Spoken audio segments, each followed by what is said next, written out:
Hello and welcome to the Game Theory Podcast. I'm your host, Sam Cini. We are presented by The Athletic. Today on the show, it's one of my colleagues from The Athletic here to join me, and we're going to dive deep into the most fun teams across the NBA to watch on a nightly basis. It's Andrew Schlecht, one of my favorite people. One of the people I get requested most to have on the show. So, Andrew, what's going on, buddy? Oh, man. A little bit of everything right now. Covering the Thunder is really fun, and then the NBA this year is really fun. So I have zero complaints. I feel grateful and blessed, man. It's a great time to be alive. I have so today the way we're doing this is we're going to draft 5-team lineups basically of the most fun teams in the NBA to watch and the most fun teams to just enjoy. Or if you're scrolling through League Pass, what team do you stop on most often? And you better believe the Thunder are on my big board for this. Yeah. Theoretically, you need 10. The Thunder are in that top third right now, Andrew. You better believe it. They're fun, man. Yeah, we'll dive into it, but they are fun. They are awesome. But before we do that, I want to open on Alperen Sengun, former Oklahoma City legend, Alperen Sengun. That's right. Wore the hat. Yeah, wore the hat on draft night and then went directly to hell in Houston. The Alperen Sengun experience, though, took a big turn last night. He finally got to run an offense in the way that makes sense and seems fun and seems enjoyable and takes advantage of his skills. And, you know, instead of watching Kevin Porter dribble aimlessly for 14 seconds, we got to see movement. We got to see dribble handoffs. We got to see rolls into short rolls and guys actually hitting him on little pocket passes and things like that. Him getting into space, getting into that middle of the court area where he can be so damaging. And he ended up with 33 points, 15 rebounds, 4 blocks. I think he had 6 assists. And oh boy, Andrew, he was throwing some dimes last night. Oh man, was he was on it, and it was fun. Did you watch this game last night? Like this 140-132 shootout with the Lakers and the Rockets? Well, I did not watch it live, but I did watch possessions this morning of just Sengun himself.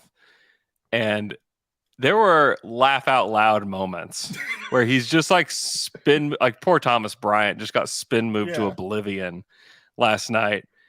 And like a lot of show and go stuff from him. Spin cycle like he was in the laundry, baby. It was beautiful. Oh my gosh. Yeah. That was a really fun experience just to see him just go to work all night. He's a fun player. I'd love if he could defend at all, it would help out a whole lot. But the fact that he can get to so many different moves is just so much fun. And as like a Rockets observer, like you have to love him. You have to defend him because he is just a beautiful offensive basketball player.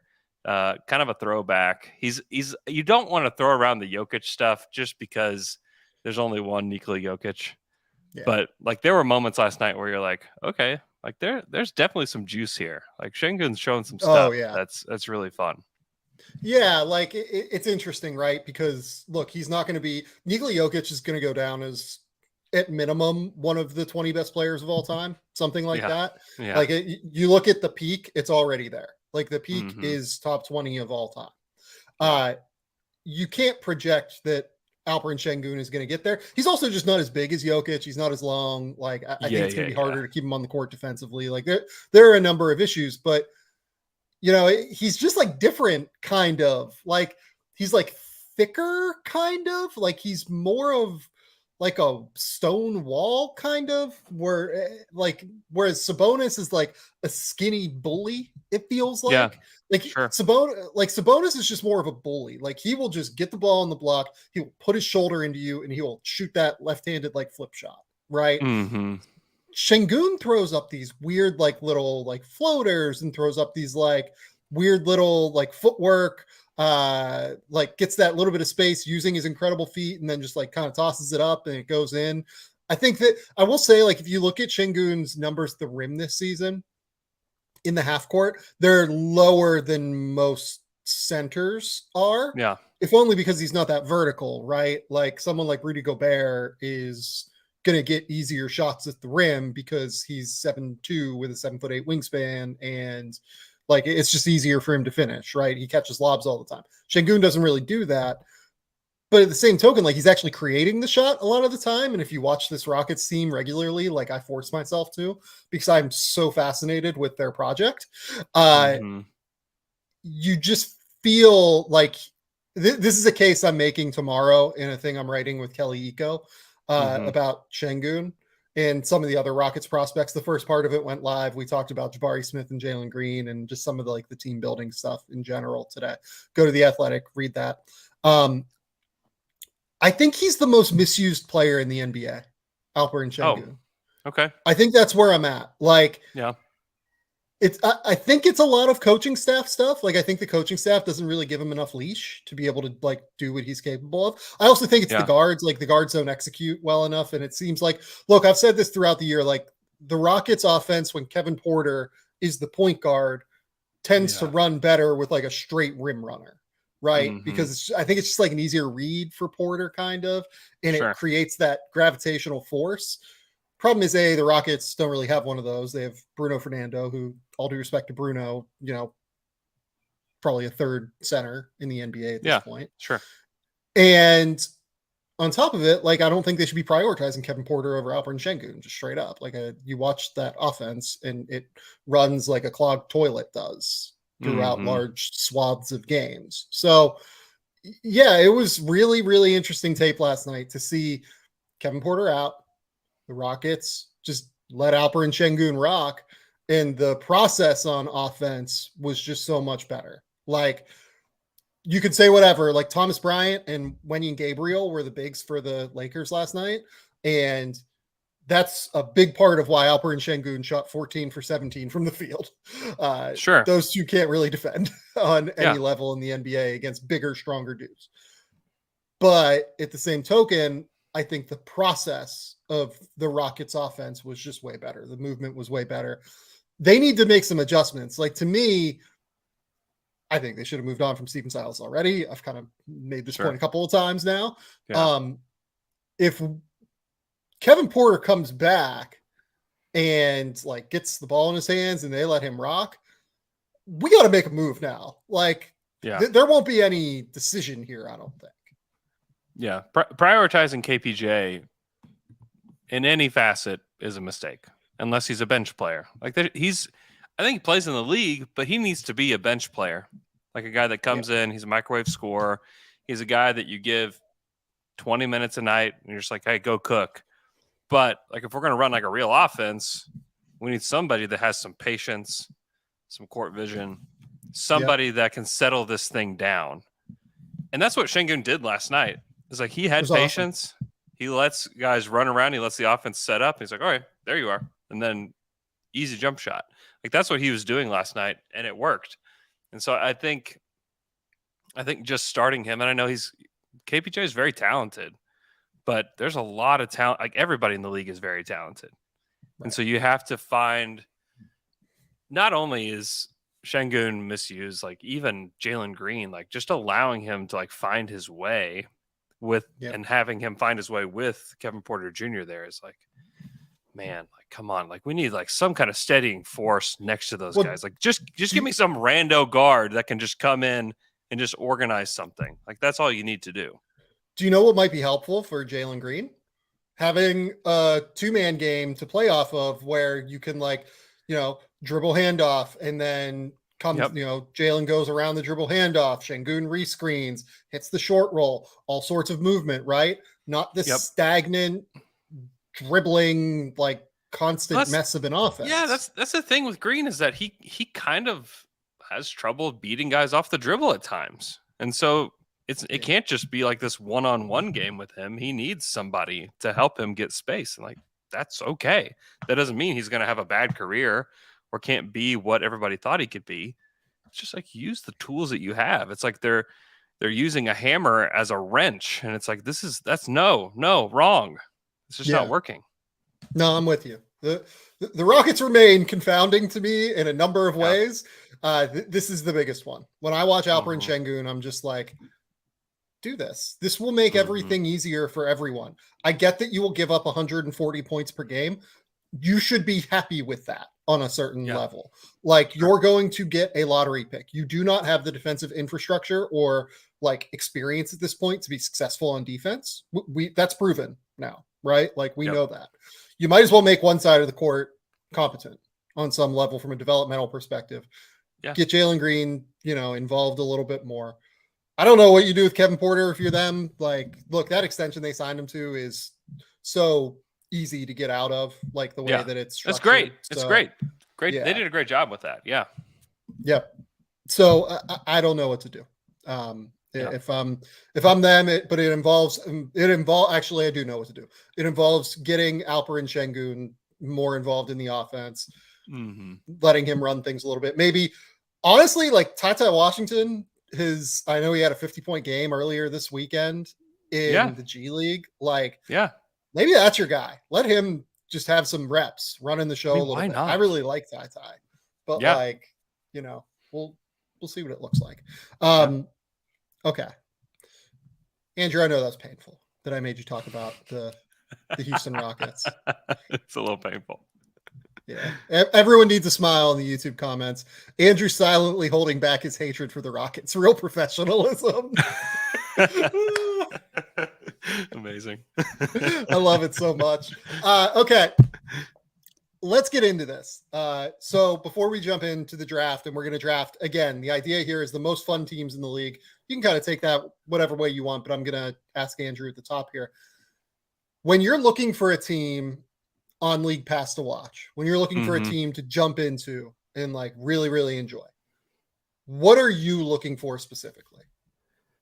So I actually kind of broke this down into categories of like what I look for in a fun team. So first of all, like, do you have like a fun jaw-dropping player, like a dunker or somebody that's just going to cook somebody on a nightly basis? The answer is yes. I'm willing to tune in. Is there greatness on your team? Is there somebody that's going to be in the Hall of Fame on your team? Like, I'll tune in. Next category, interesting looks. So what are we working here with as far as like hair and as far as like style goes? There's some interesting looking teams out there, and I'm into that. And so that definitely goes into it. And then like weird players, like are there guys that are like 6'3" and they're playing power forward for you? I'm into that. Like, give me that. And then pace is a big one. Like if we're playing fast paced basketball, like I'm totally into that. If we're slowing it down, it better be for somebody like Luka. Because if it's not for him and we're just playing slow basketball, I'm out. Get out of here. Like, let's play fast-paced ball. So those are the things that I look for in a fun team. Yeah, it's so interesting because like one of my criteria in general tends to be like greatness, right? Yeah. Like I love watching dudes that are just fucking unbelievable basketball, right? Yeah. That process the game at a super high level, that think things through, that like you can just literally watch them on the court, like with the gears turning, figuring out like possession after possession after possession, how to attack a defense a certain way, right?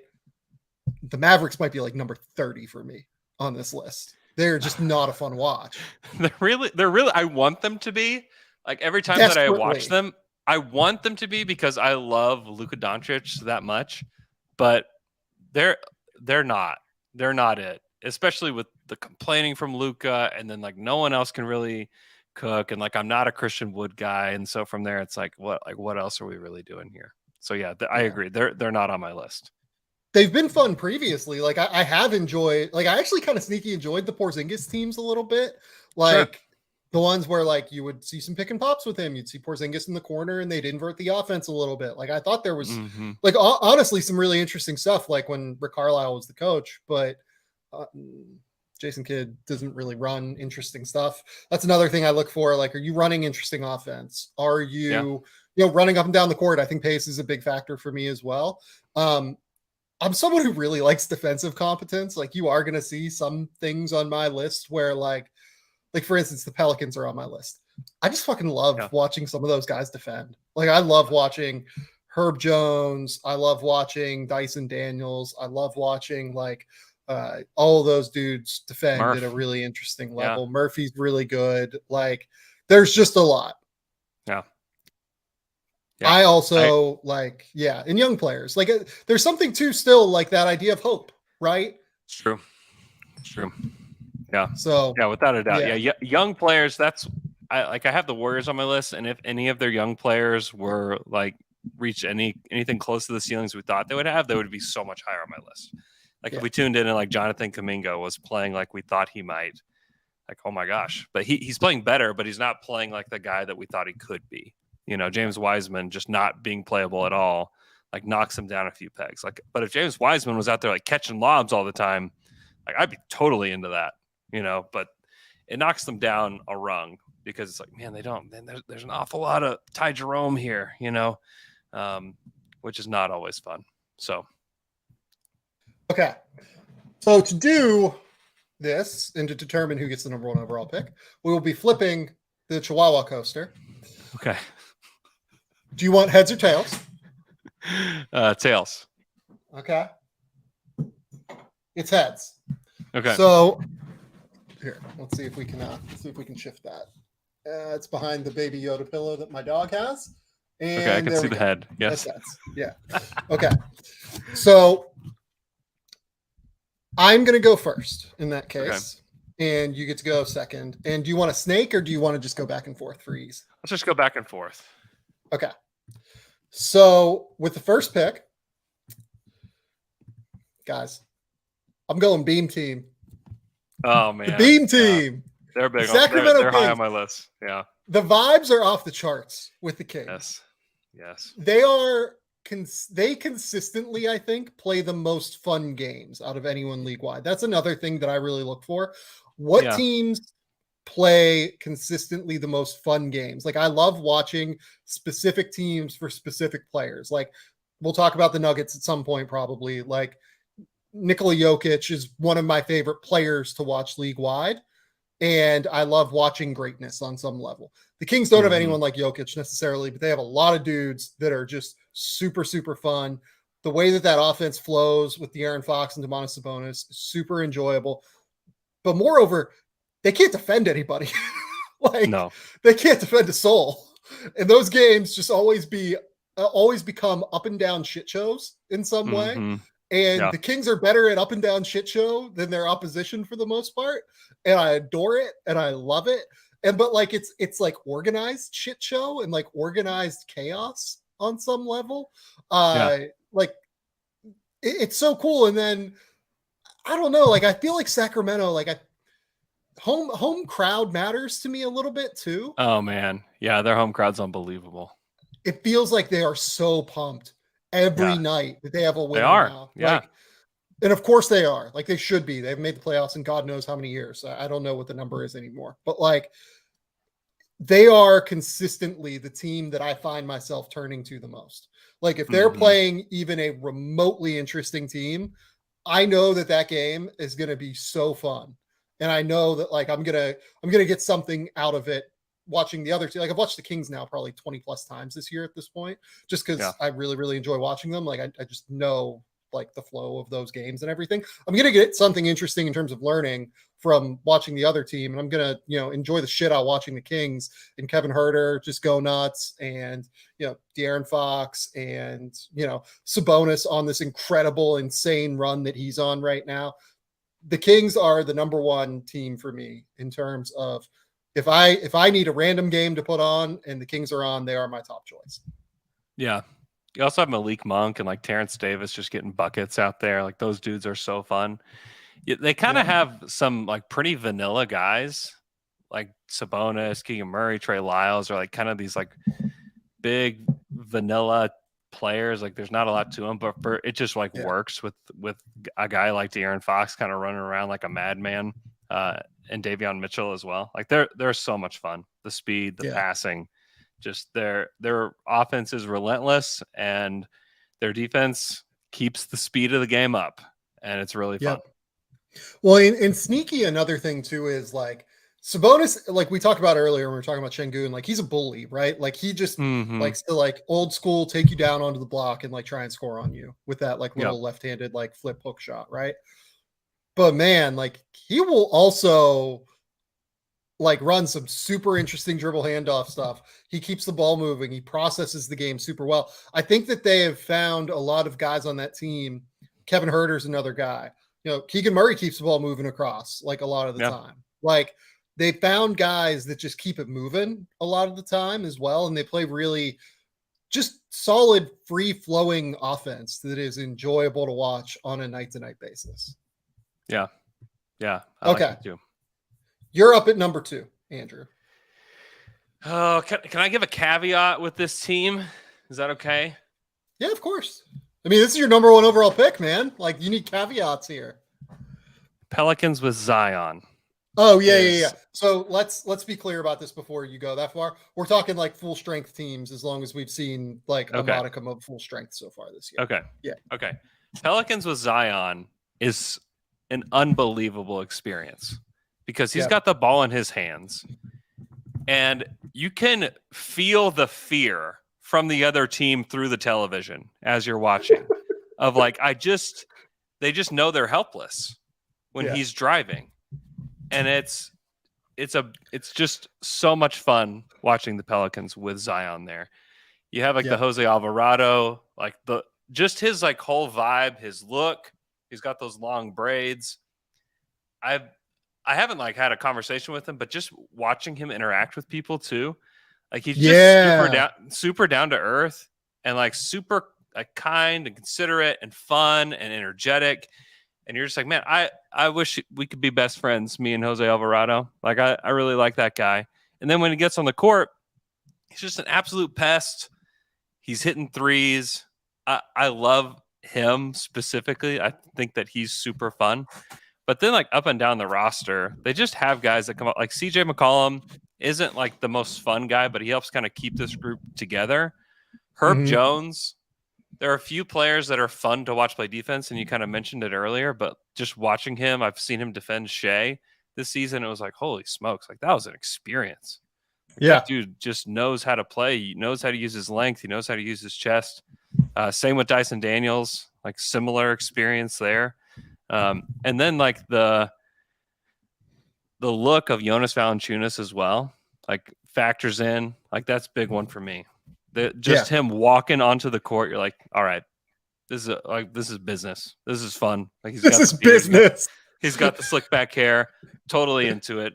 I'm big on the Pelicans, and they have like the young guy thing going on too with Dyson Daniels. Even like Jackson Hayes has shown some flashes this year where you're like, I don't know, that guy can just jump out of nowhere. I don't know if he's any good at all, but he can sure jump, and that's pretty fun. And then Brandon Ingram too. We haven't even mentioned him, and he's missed a ton of time.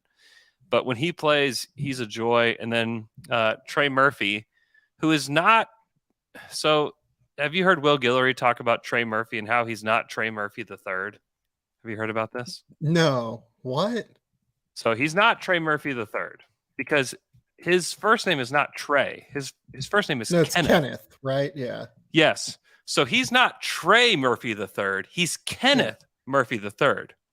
There's not 3 Trey Murphys. There's one Trey Murphy. So we got to stop calling him Trey Murphy the third. That's incorrect.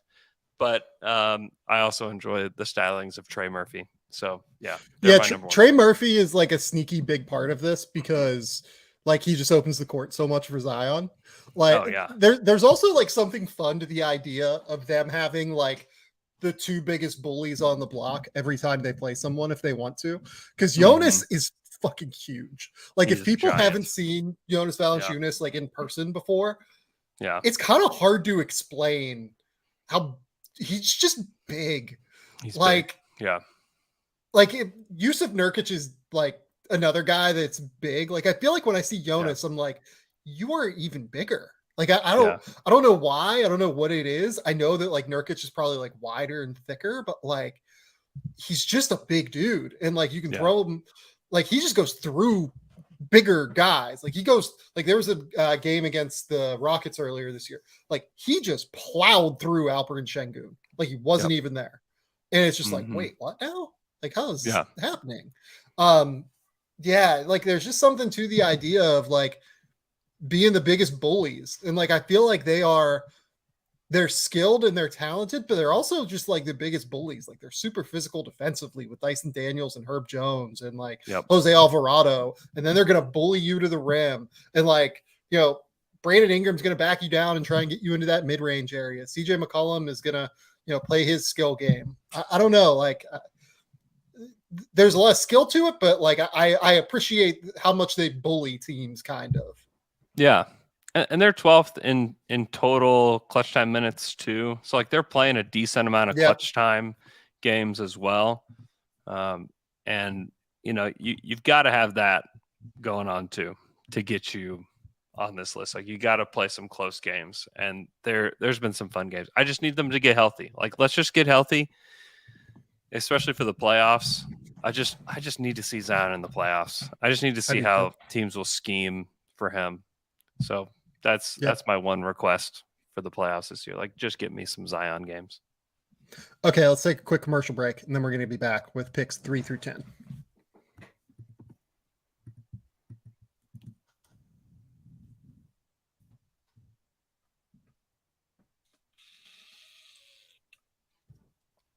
Okay, we're back. I'm up at pick number 3. I'm going to go with the Memphis Grizzlies. Okay. The Memphis Grizzlies are another like just super vibes team because they have been playing together for a long time. That core has been together for 4 years now, basically. Mm-hmm. And they just know how to play off of each other first and foremost. Like Ja Morant is one of the most fun, exciting players in the league. He's going to try and get downhill. He's going to try and throw down all over you like he did against the Indiana Pacers earlier. What was that? That was like Friday, I guess, something like that. I don't know that I could just bring my arm back that far, just like sitting here in my chair. Yeah, I know. It's just like it's just painful for me to even just thinking about like I don't know if I can bring my arm back that far, and he's just like jumping and just like the greatest part about that dunk is like your jaw dropped like right as he jumped and brought the ball back. You were like, oh my gosh, like I feel like I covered my face whenever he started to do that. It was just like, this is unbelievable. I can't believe he's doing it. And then he finished it because a lot of times like Ja doesn't finish those and everybody is completely okay with it because it's just like the ferocity that he goes to the rim and then he finished it. And it was just like, wow, that's maybe one of my favorite. And I'm like a big Shaq guy. And so like, I love just somebody just getting dunked on. And that was just a ridiculous example of that. It was so much fun. Well, like he's one of those guys that he makes me not understand body mechanics. Like he makes me like question how the body works. Yeah. And, like if there are aliens walking among us. Like how am I a human and he's also a human? That's wrong. That's just like that's just wrong. Right. Yeah. Like Ja Morant is one of those guys where like it's like him, Giannis is one of these guys, but Giannis like just is a bully on some level, right? Like Shea is one of these guys, like we talked about Shea before, just in terms of like the way that like he can decelerate and slither with his footwork, like through like parking cones that are half a foot away from or like 6 inches away from one another, right? Like it's unbelievable. The way that these guys move is just like so incredible. Ja Morant's one of those guys that just makes me question how like human beings function on this planet. They're also the other thing I've really enjoyed is just like Jaren Jackson morphing into very clearly the best defender in basketball. He's like switchable on the perimeter and like you can do a lot of different stuff with him that way. He's not like Bam Adebayo switchable, but you know, he's a really, really good defender. Here's the other thing. He's actually the best defender at the rim right now in the NBA too. Like forget blocks. Like if you look at like the shots he contests, teams are shooting like 42% at the rim on shots that he contests, which is best in the NBA. That's like that's like unreal numbers. Guys are afraid. Guys are afraid to drive on him. And then also like when you have he and Steven Adams in there, it's like, oh gosh. Like you just feel like if you've got a live dribble, you're just like, oh gosh, okay, where can I pull up? Can I stay away from these dudes? And they constantly play big because he can shoot. He can play with the ball in his hands a little bit. He's so good from the weak side. Like, even if it's not, Steven Adams, at some point it's going to be Santi Aldama. We haven't gotten like a crazy amount of those minutes yet, but like Santi Aldama is 6'11", and it's just, they're going to be so hard to score on, even though they have Ja Morant at the point of attack, who is not very good defensively. They're going to be so hard to score on because Jaren Jackson's just going to clean everything up. Then on top of it, like, here's the other thing about them. They talk so much shit. Like, that is the number one shit talking vibes team in the league. Yeah. Like Dylan Brooks, I enjoy for the most part the Dylan Brooks experience. Like, I didn't enjoy him, clubbing Gary Payton in the face last year, but like, I for the most part, as long as it's in like control, I do enjoy that experience. I love Desmond Bane. Like, Desmond Bane is like, I feel like he's like a sneaky, quiet shit talker. Like, it's subtle. Like, you hear him do interviews and it's real subtle. Like, he'll take like a shot and then you sit back and then 5 minutes later, it's just like, oh damn, that was good. That's clean. That was like a clean headshot. Good job, Des. Like, and he's super good. He's great. Insanely good. I mean, from your vantage point, like evaluating him as a draft prospect and then seeing him become this, like that's got to be crazy, right? I mean, look, I didn't expect this. I had him as like a top 20 guy in that class. I think I had him like 17 or so. I really, really liked him. I thought he was super smart. I love the way he moved without the ball. I obviously love the shooting. The other thing about him is he's just like the most down to earth, like hardest working dude. I thought that he would get the absolute most out of whatever he had, basically. And obviously there are physical limitations, but like the shooting is just so real that those limitations go away. I couldn't be happier for Desmond Bane. Like, he is I love him. I absolutely love him. And the developmental story is great. Like, his story is amazing. TCU like comes out of nowhere at the end, is like the only high major offer really. And he ends up at TCU and, makes an impact immediately, but like still nobody he declared for the draft 3 times. The first 2 times people were like, he's, he doesn't have, great length. But here's the thing though, like every time that he went back to school, he got better. Like when he declared as a sophomore, it was like, he's just a shooter that is 6'4" with short arms.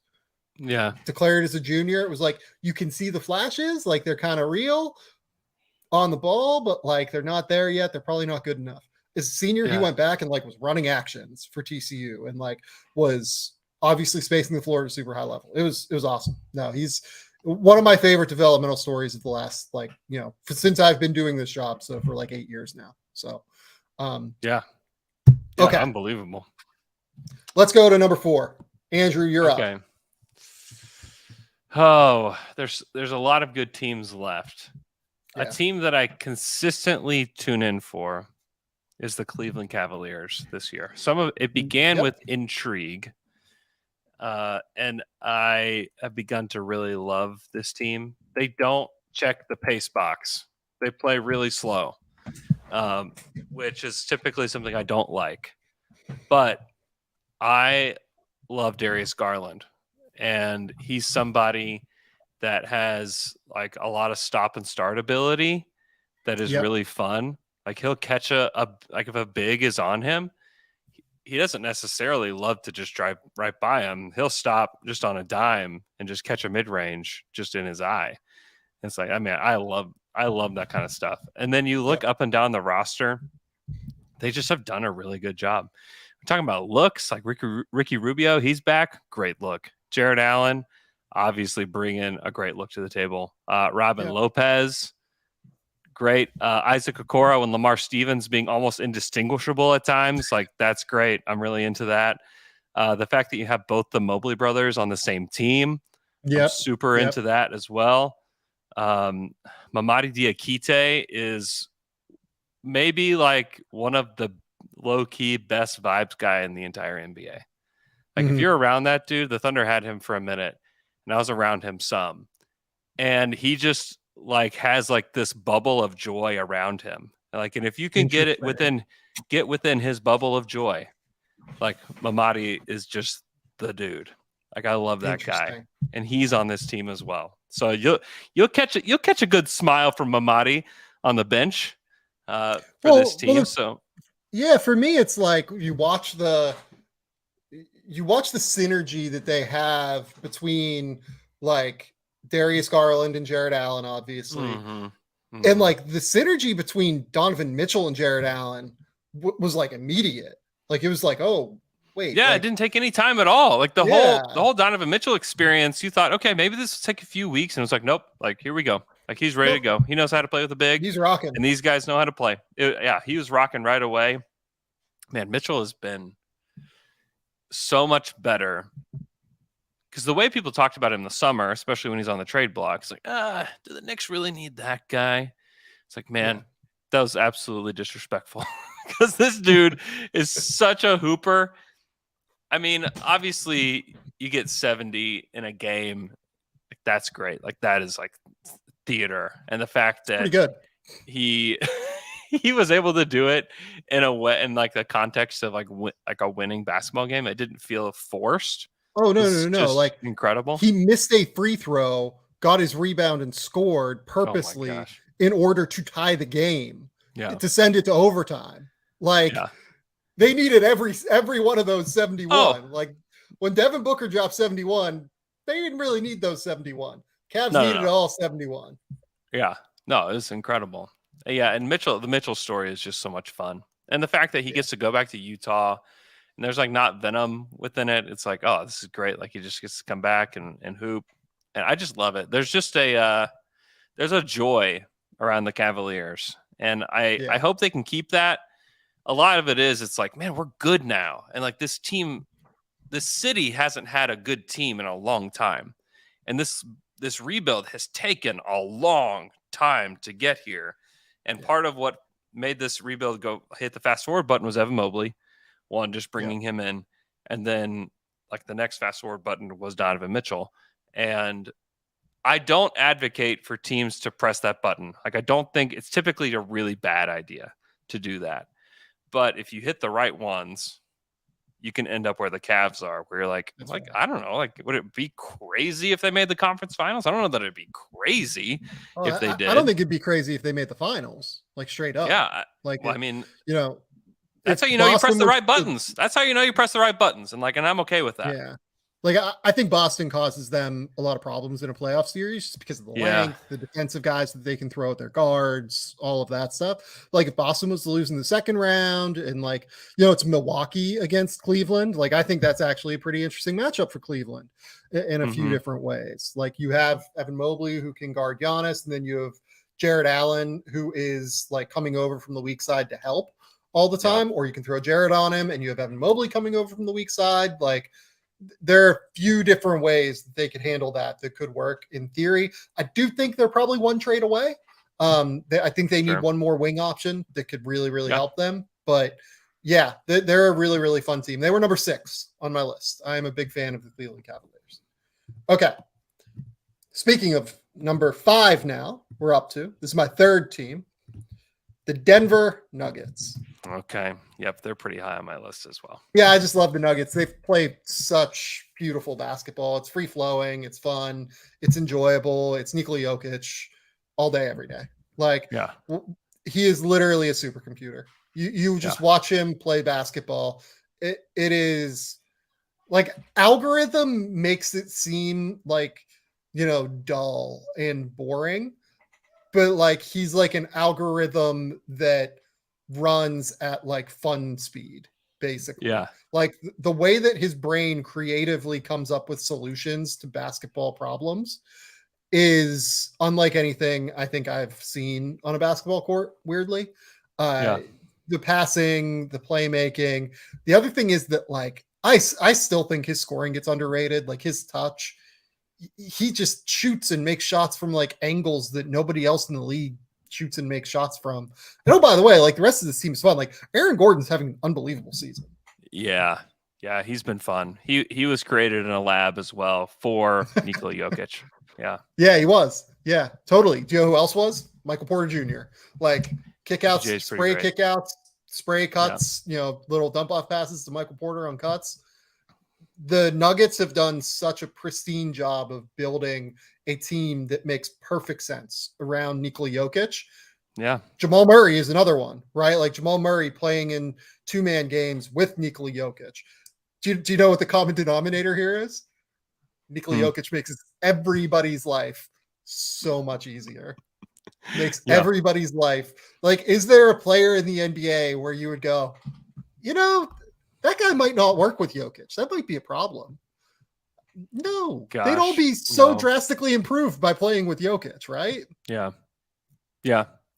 I mean, he's so, the creativity is just so off the charts. Like it's shocking because like you just don't. There's just nobody like him. There's just been nobody like him. He's got like these like giant like spaghetti noodle arms that just like do things that you're just not ready for. I love watching him. I love that he gets beat red and that his arms start to get beat red too. Like when you're about in the third quarter, that's just like, it's like very lovable to me when you're like, man, this guy's tired. Like this guy gets tired like me, but then can go and like do all these things where you're just like, it's just unbelievable. And then you have a guy like Bones Highland coming off the bench where like, if you don't love Bones Highland, then you actually don't like basketball. So like, get out of here.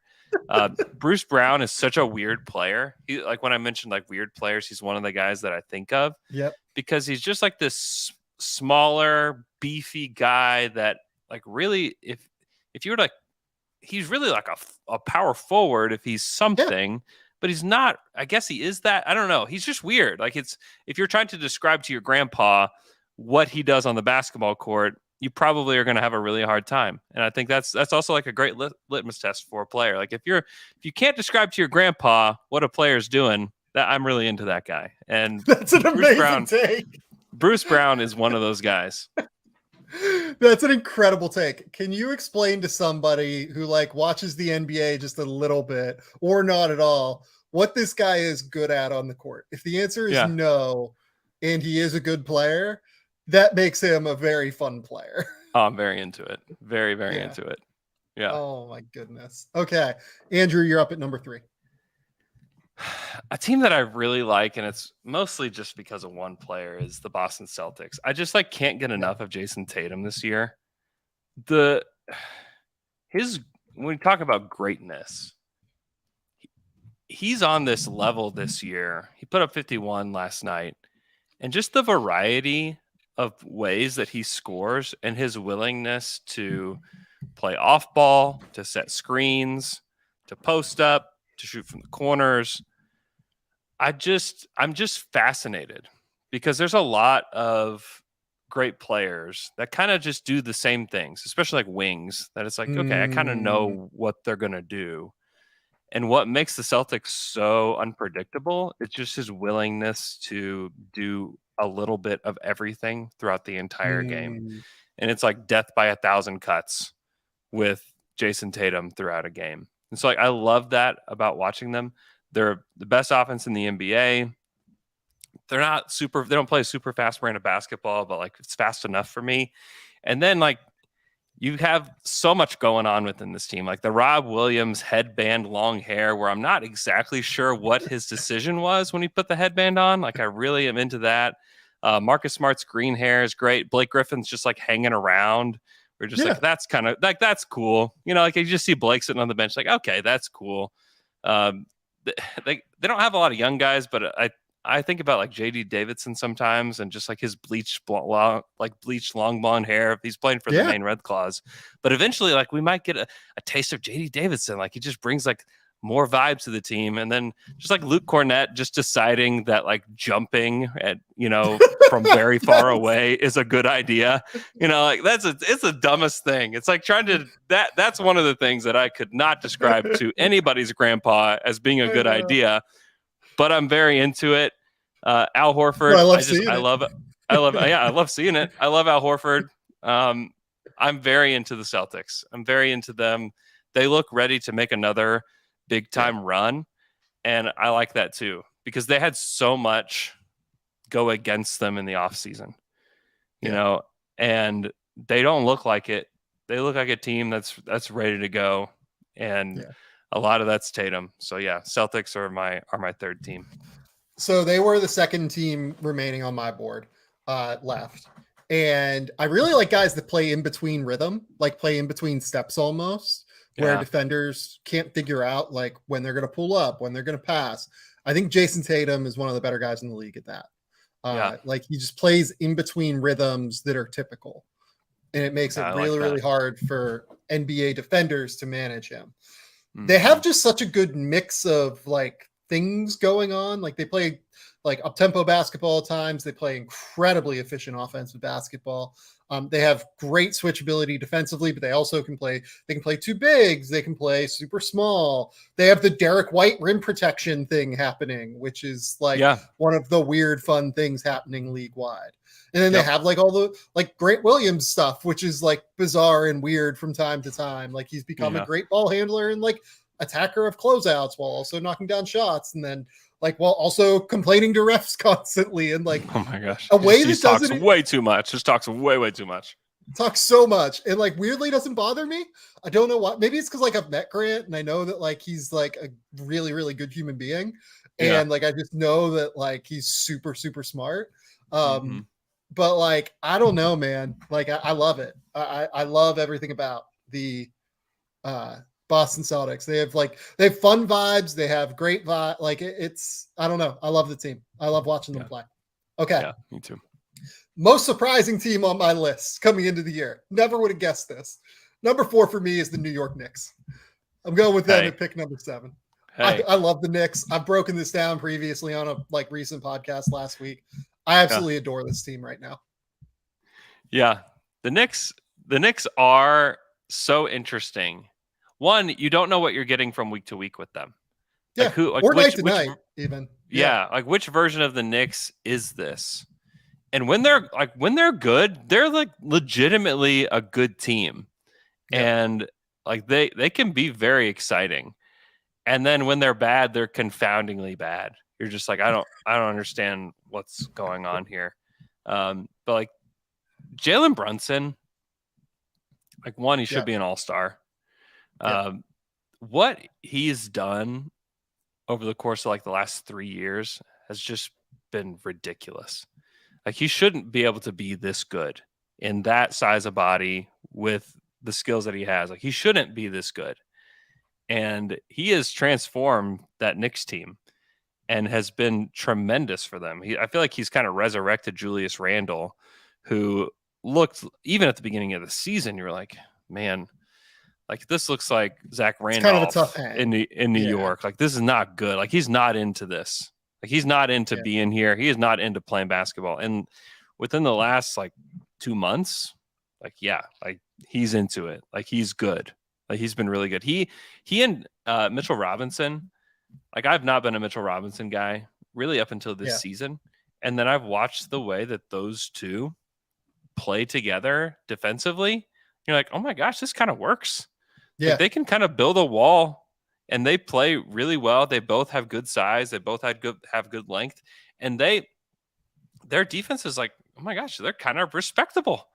No, they're top 10 in defense right now. Like they're pretty good. Yeah. Yeah. They need some more length on the wing. Like they're getting that from RJ Barrett, but then it's like the other guys that they got out there, it's like you're not getting, and that's where like some of the weaknesses come in. It's like Brunson's size really can be a problem. Like it was definitely a problem against the Raptors yesterday. Even Quentin Grimes is like just not that big. And so like there's issues there defensively, but yeah, man, like I'm kind of into that. And they've got some young guys. I mean, I mentioned Quentin Grimes, who I really like. Emmanuel Quickly doesn't get talked enough about. Like I think everybody's like left the Quickly train and jumped on Quentin Grimes, but it's like, wait, Quickly's like still really good, and he's been helpful to them. And he's like actually good now. Like I've talked about this, I think like 3 times in the last week, but like I was never real. Like I was probably lower on him than most people. I was like, I don't know. I think he's probably like a bench guard. You know, maybe he figures it out, maybe not. Yeah, he is so much drastically better than what he was when he was a rookie and like everyone melted down. Like he is, especially over this last like little month stretch, he is awesome. Like there's a reason that at times, even with RJ Barrett healthy, they've been closing with Quickly and Grimes on the court, like next to Jalen Brunson, right? As opposed to RJ Barrett being on the court. It's just because like Emmanuel Quickly has earned those minutes a lot of the time. He's really good, and he's gotten way better defensively. Grimes is really good defensively. Like they figure it out. Like those three, Mitchell Robinson, Quentin Grimes, Emmanuel Quickly, like that's the reason they have a top 10 defense.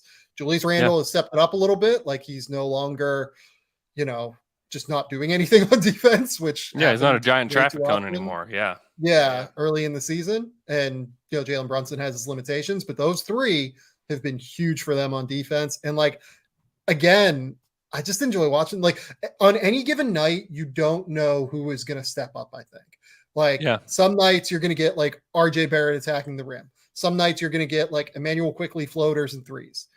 Almost every night consistently, you're going to get Jalen Brunson. Like Jalen Brunson's really interesting because like you mentioned the body and like the frame and stuff. And one thing I always talk about with one, NBA executive friend who will remain nameless is, fast brain over fast body. Like thinking about guys that clearly process the game faster than everyone else. And Jalen Brunson was one of those guys from the time that he was like 16 in high school. People were just like, like this, I don't know if this is going to work, but like, he's clearly one of the smartest players I've ever seen in my life. Yeah. And it's just like, well, maybe we should think about why that will work then. Like, that might work, guys. And it's working. Like, I was always kind of on the page that like, okay, the Mavs, let him go. That's okay. Like, I think it's okay. This is kind of what I thought in the offseason. And the more I watch him this year, I'm like, actually, that's probably very bad. Very, very, very bad. Because think about the Mavs with him again. Like, and he's improved. He's better. It's like, man, Mark Cuban really should have hired his dad. Like, really should have brought his dad in, and you just keep him. You just keep him in Dallas, and think about that. Like, they would be legitimately so dangerous in the West just because there's nobody in the West that you're scared of right now.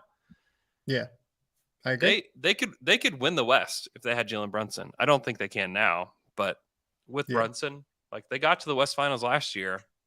The step that both Doncic and Brunson have taken, like they could win the West. They could do it. Yeah, no, I agree. The Knicks are super fun. Okay, you're up at number 4. Oh, number 4. I have several teams still that I'm just staring at. I'm going to have to pick the Thunder. Like, I actually enjoy watching them. They're on my big board, like I mentioned to you at the top of the show. Yeah. I mean, one, like the look of a lot of these guys is just great. Like, obviously Josh Giddey, like this 6'8", Timothy Chalamet, just always just doing something with his hair is like, it's wonderful. Shea is super cool. Dort's got like the big ponytail thing going on where he's growing his hair out. Like, that's cool. Both Jalen Williamses look cool. Lindy Waters, underrated look in the NBA. You got Poku just like hanging around. Like, poor Poku's broke his leg, and it looks so sad. It looks so sad. But just having Poku out there is great. They need to wheel out a throne for Poku. Oh my gosh. Right next to the bench so that he can sit in a throne on the sideline with this broken leg. Like, that's my idea. Here's the other thing about the Thunder. Do you think there's anybody that does social media in the NBA better than Jalen Williams, J-Dub? He's just a normal dude. He's so good at it. He's really he's legitimately funny. There's like athlete funny, and then there's like guys being actually funny, and it's maybe 2% of the NBA of guys that are actually funny. Yeah. And he's one of them. Part of it is that I don't think he quite understands that he's an NBA player yet. Like, he just doesn't he's just still just like kind of just like this dude that's just like going through life and like doesn't think of himself as better than anybody, which is just like a great attribute to have. he's just a great person to be around. His teammates love him. And then he's got this YouTube channel, and it's got like 1,000. He gets like 1,000 views on every on his post. He got like 3 posts right now. Like nobody's watching it, but he's making them just like any 21-year-old would make a YouTube video where it's like, hey, I'm gonna open up my backpack and show people what's in my backpack. And he just does that for like 30 minutes and just is telling people like where he bought his glasses and where like it's just like you're just a person, and this is really great. He's awesome. And then, man, the whole Thunder experience, I legitimately enjoy and get excited about going to Thunder games. Yeah, and getting to be around this team is honestly really fun. Like talking to Mark Daigneault before the game is always just a delight. Like he is a delightful person. He's kind. He is thoughtful with his answers, and he's pretty funny too. So I love being around him. Lou Dort, I love being around Lou Dort, one of my favorite guys in the NBA. He's just delightful. Kenrich Williams, dude, Kenrich. I honestly wish Kenrich was my best friend. Like, I just really like that guy. I love being around that guy. Love talking to him. He's so much fun. And then just their brand of basketball that plays really fast. They're really small. Like, they have been starting with Kenrich at center recently, and it works because of the style of defense they play. They just swarm to the basket. Anytime anybody even takes a step toward the basket, they just start swarming, and it's working. And then offensively, like, they just get downhill. Like, it's just all about getting downhill and spraying the ball. It's like, who's got the ball? Josh Giddey, great, get downhill. It's Shea, get downhill. It's Dort, get downhill. It's J-Dub, get downhill. And it's just a fast-paced, fun brand of basketball. They play a ton of clutch time minutes, which is really fun too. And then just Shea has been an absolute monster. Like, you just can't stop him. He could do like the Larry Bird. I'm going to point to the spot that I'm going to here, guys. I'm going right there. And actually the spot that he's pointing to every time is the rim. Like, I'm going right there, and you're not going to stop me because I'm going to either speed up or slow down at some point when you're not expecting it. And I'm just going to go right around you. Like, he can find windows for shots that don't exist. Like, he's like a wizard that's just like creating a window of opportunity that is not there. I mean, he's a joy to be around as well. Like, it's just a fun team, and they're going to get better just because of age, and they're going to get better because the coaching staff is really, really good. And they have another 7-foot alien with a 7'6" wingspan who can shoot threes and dribble. It will be coming back next year in Chet Holmgren. There's that. I know. You add him. I don't know where they're going to be in the draft. I don't know if they make the play-in. They definitely could make the play-in. I would still bet against it. I actually think they can make the play-in. Yeah, they can. They I've can do it. I've been skeptical, but I'm now at the point where I think they can make the play-in. And like here's the thing, like the way it's Josh Giddey. Like oh my barely gosh, talked about. I have like a small bone to pick. I've been calling him NBA Chalamet for 3 years now. Before he got to the NBA, and look at my guy. My guy just comes out and starts calling himself Himothy Chalamet. Chalamet. That's true. I love it. I'm here for it. I adore Josh. He's been so good. He's been 50, 40, 90 since December 1st, which is just like, I don't know how to process it. And I've seen every one of his shots. I still don't quite know how to process it and know, like, oh, is he just like giant Steve Nash now? Like, what are we doing here? I'm waiting for it to go away, and it kind of keeps getting better. One is he's consistently taking the same shots from three, which has helped him so much. Yep. And just like the release stuff that's been talked about a ton, but just the fact that he has altered his guide hand and like learned how to shoot without the guide hand, and then learned to bring the guide hand back without the thumb being in the way, has helped his shot be consistent almost every time. So now you watch him last year, like he's either making it or he's missing really bad. And you're just like, oh my gosh, like I don't know about this. I don't know if this is going to work. And now he doesn't really miss bad anymore. And no, he doesn't. The misses are okay. Yeah, it's been really interesting to watch him. And just the way he played against Brooklyn the other day, no one was going to stop him. Like, he wasn't going to let anybody get in his way.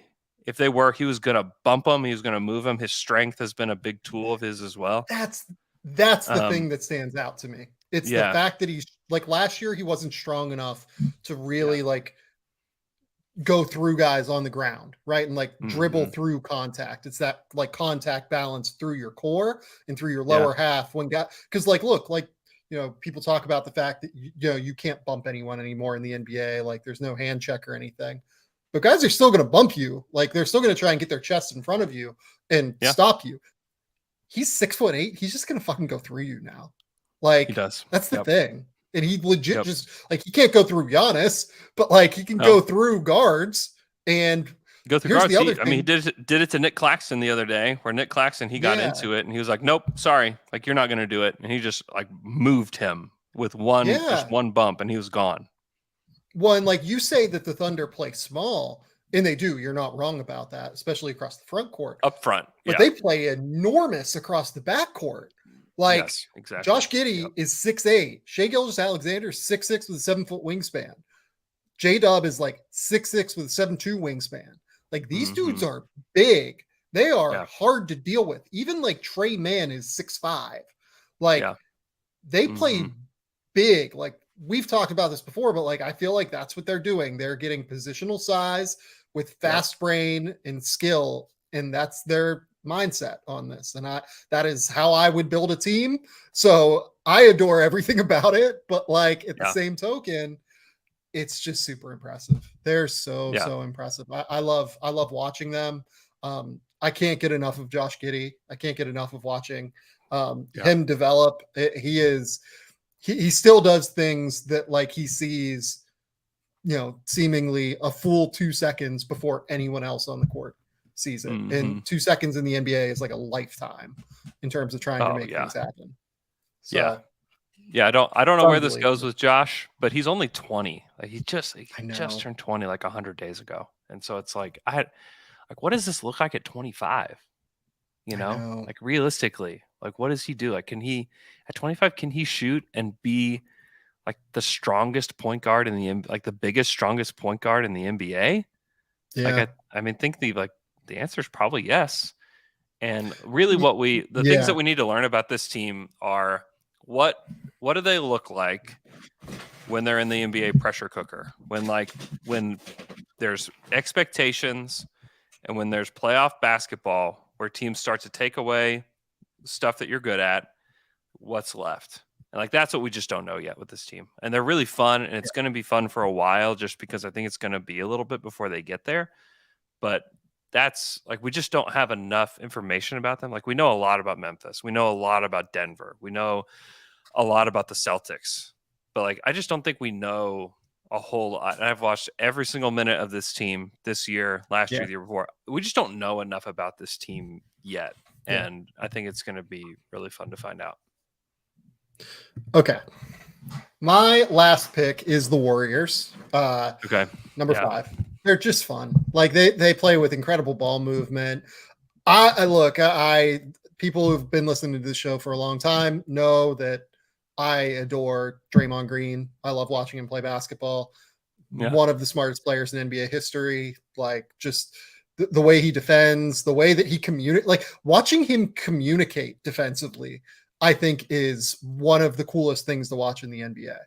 Like, he is so communicative. Like, everything falls apart when he's not out there defensively, because I feel like he's just like pointing guys in the right direction so often and constantly and consistently that it's just really, really hard when he's not out there anymore.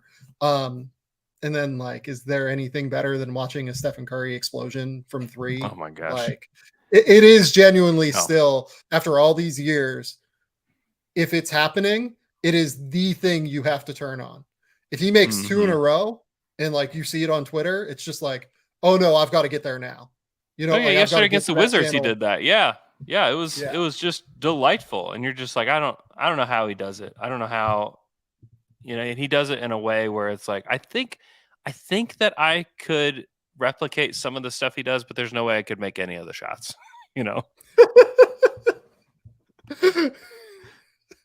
It's just absurd. Oh my God. He's unbelievable. He's absolutely Yeah. unbelievable. Yeah, he dropped 41 yesterday against the Wizards. Like, it was like a casual 41. Like, that's the thing.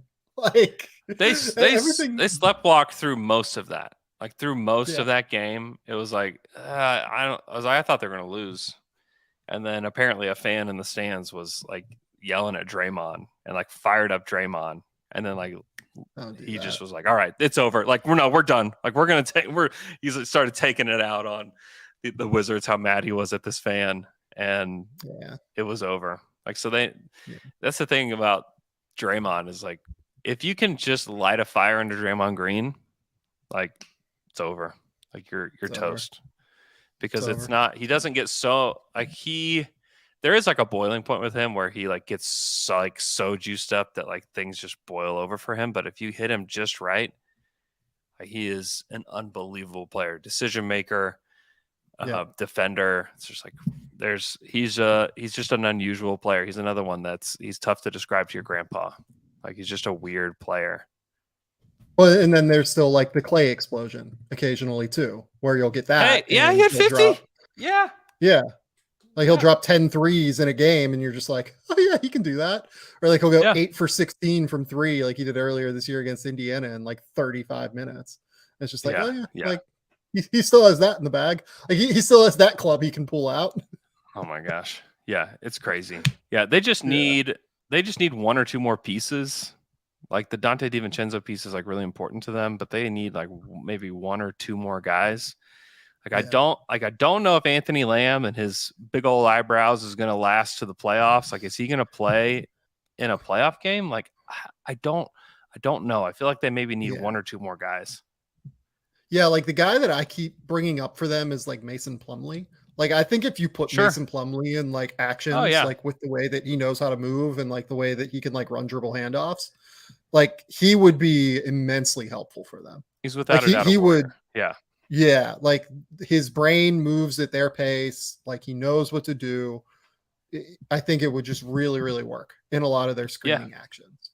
But guys like that, you would think so. Yeah. But it's guys like that, like guys that like just will move it around. Like they'll just move the ball around and make it work. No, I agree with you that they're probably a piece away still, like a couple depth pieces away. But you know, when they get rolling, it's, you know, there's nothing better, I think, in basketball. Yeah. Okay. I'm very into that. You're up. The 10th overall pick, the last pick in this draft. I'm picking the Orlando Magic. So Andrew, this is amazing. I just want to be clear here. We have the same 10 teams, I would imagine. Oh, really?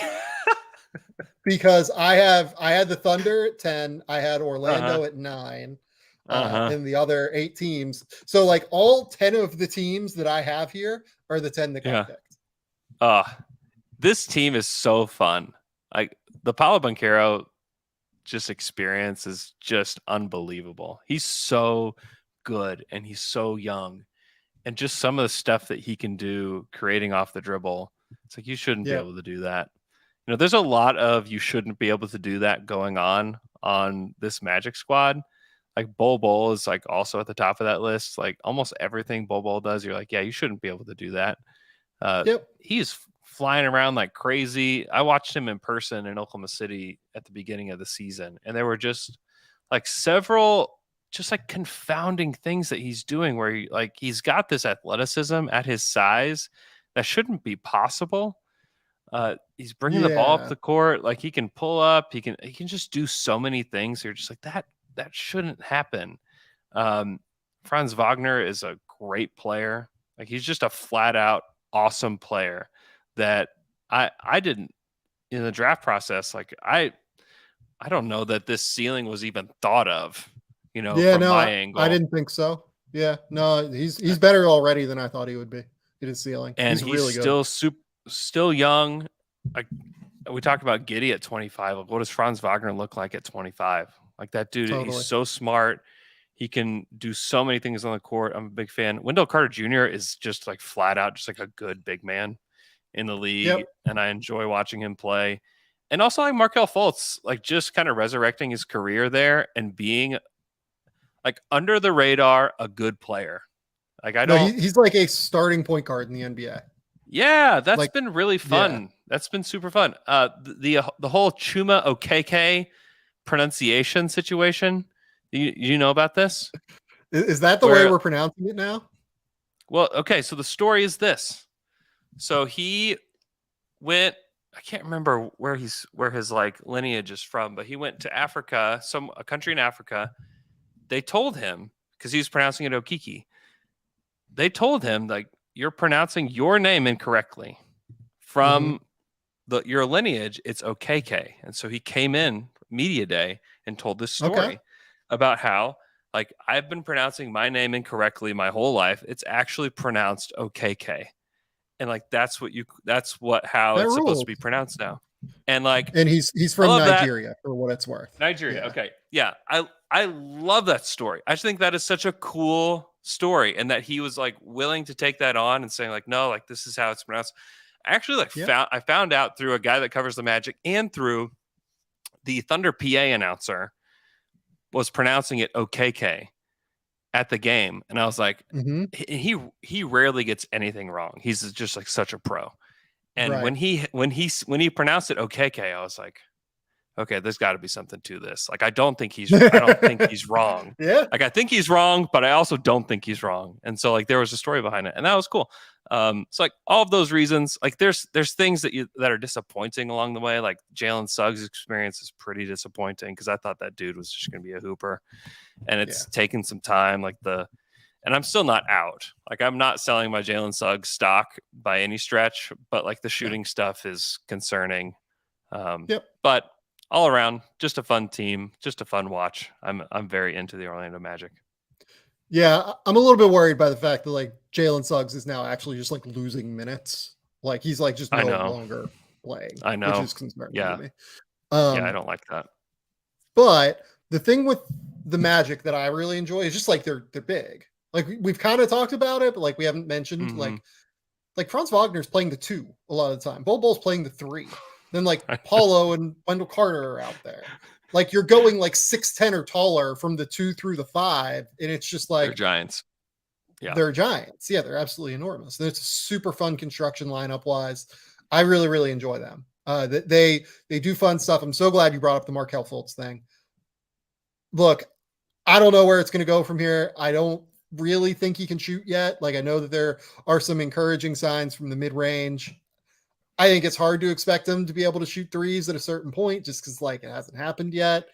Yeah. And like he's still rebuilding. Like I get it that he's still rebuilding, but you know what? Like he's not look, he went number 1, so like maybe he's a bust, but like he's not a bust. Sure. Like he's not like Anthony Bennett. He can play. He can play. Yeah, like he's going to play in the NBA for over a decade. Like very easily, very comfortably. That is an incredibly fun story. And by the way, like Sneaky does like he has his groove back. Like that's the thing. Like you watch Markelle Fultz at Washington or like in like the Washington DC area, like this dude was so swaggy. Like it was just like this quiet like confidence and creativity in terms of the footwork, in terms of the way that like he planned his drives and like reacted to the way help defenders came at him. It is similar to Shea. Like they have body mechanics similarities in the way that they tend to attack. And I trust those guys to get better at the very least. Like, I like Markel's passing ability. I think he's gotten better at everything except the shooting side. He's good defensively. Like he just needs the shot at some point. And by the way, like I like the Cole Anthony experience. I know that Magic fans are frustrated with him, but like, I love it when they interview Cole Anthony after a game, and it's just like the energy comes right in your face, right? Like it's the coolest thing. Like he's too. Just like he's like shouting because he's so pumped to like be out there and like to be playing in the NBA. I love it so much. I enjoy it. I'm glad that we got the Magic on here because I really enjoy the Magic. All 10 of my teams. That's amazing. Hey, did you have any other team on your list? So just teams that I would have considered. I still love watching Kevin Durant play. So like I've got the Nets as a fringe team. I love that experience. Even Kyrie, as much as like I don't agree with a ton of Kyrie's choices. Like watching him play basketball is just like ridiculous. Incredible. He's Yeah. so much fun. And then like the Pacers with Tyrese Halliburton is pretty fun as well. Like I like Ben Matherin's great. Like the look that Kendall Brown, Isaiah Jackson, Jalen Smith are bringing, like they just bring like this variety of looks from the big man position. Like I don't know what's going on. Like this is great. Aaron Neesmith is a weird player. Like I don't really understand what he's becoming. It's like he's like this like super physical. Like is he a 4 now? Like what is happening? Yeah, like I don't understand his trajectory. Player. I don't understand his trajectory at all, and I'm very into it. Like I really like that about him. So like that was another team I considered. But yeah, that's my list. Yeah, the Pacers were a team that I was like, okay, this makes sense. Like I enjoy watching them play. They play fun games. That's another big thing with them. They just play really fun games. Yes. Sneaky, I will say, I couldn't get them on this list, but this team does play fun games. The Spurs play fun games. They just aren't competitive enough a lot of the time because the Spurs aren't good enough. Like, almost every game is like, you see fun shit because they can't stop anyone from doing whatever they want at any time. Yeah, interesting team. But this was fun. I enjoyed this. This is a great time. Isn't it fun just to focus on the good things in basketball, Andrew? Like, this is my favorite thing. This is so if any of you guys listen to my Saturday podcast, Saturday Slam and Jam, this is like kind of like the ethos of like what Alex and I wanted to create. It's like just like the thing about the NBA is it's so much fun, and that's like just highlighting like the joy and the fun that exists within the sport.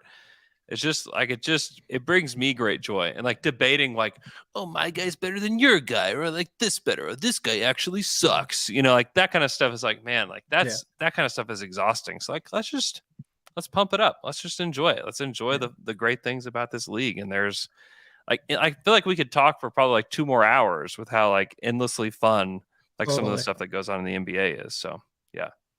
And like so much of my like quote unquote day job is like comparing and contrasting prospects, right? Oh yeah. And like trying to like figure out, is X better than Y? And like I'm trying to like nitpick so many of these guys, right? Because it's part of the job, like it's part of scouting. You have to do it. Yeah, you have to do it.